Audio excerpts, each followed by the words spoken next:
ఈయన ఇంకా రాలేదు. పొద్దుటి నుంచి ఏమైనా తిన్నారో లేదు. జానకి, జానకి, బాగా పొద్దుపోయింది. పొద్దుటి నుంచి ఏమీ తినలేదు. బాగా ఆకలిస్తుందేమో. ఇదిగో అన్నం తెచ్చాను, తిను తిను.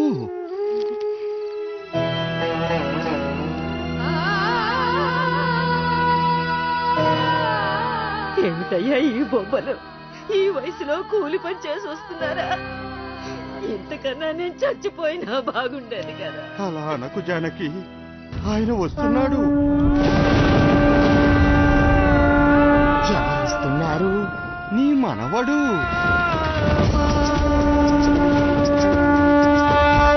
ఫ్యాను గుర్తుకు ఓటేయండి, దుమ్ము దులపండి.